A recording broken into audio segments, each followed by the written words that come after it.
Hi, it's Nate Charles, and welcome back to the Rule of Law Brief. I want to talk tonight about something that is genuinely dangerous for the United States, but that most people are likely to miss. And the reason people will miss it is simple. Most Americans know that there is something called the Federal Reserve, but they don't really understand what it does or why its independence as an agency of the US government matters. So I'm going to try and explain this concisely. Good luck to me. At its core, the Federal Reserve's primary job is to control inflation. Inflation is what happens when there's too much money within the economy relative to the goods and services available. When that happens, everything costs more. Rent, groceries, gas. Your paycheck stays the same, but you can buy less with it. The Fed controls inflation primarily through interest rates. Lower rates make it easier for institutional banks to borrow and lend money, which increases the money supply. Higher interest rates do the opposite. They tighten the money supply and they slow inflation down. Raising the interest rates is a deflationary action. I'm grossly oversimplifying here, but that's enough to understand what's going on right now with the Federal Reserve. Donald Trump came into office promising to fight inflation, and people believed him. They felt the pain of rising prices and stagnant wages, and they voted accordingly. But almost everything that Donald Trump has done since he's taken office has been inflationary. Tariffs are inflationary.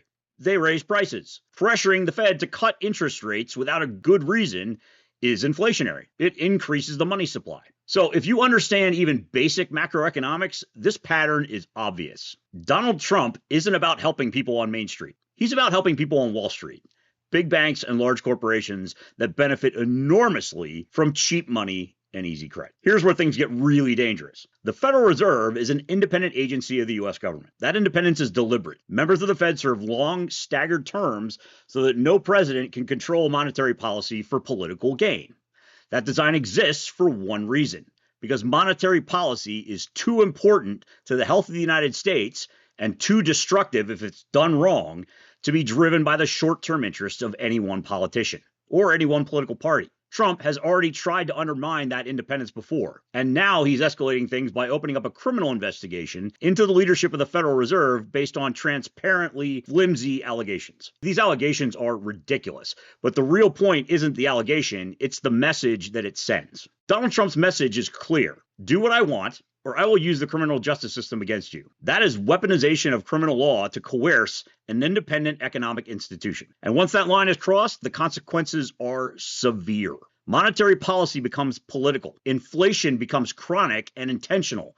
And ordinary Americans pay the price, while all the insiders, like Donald Trump's cronies, profit enormously. Most people aren't going to see this immediately. It's technical. It's abstract. And it doesn't feel urgent. But this is how institutional collapse actually happens. Not all at once, but quietly, when the guardrails are removed one by one. This is not normal. This is not acceptable, and it is profoundly dangerous for the United States and even the world.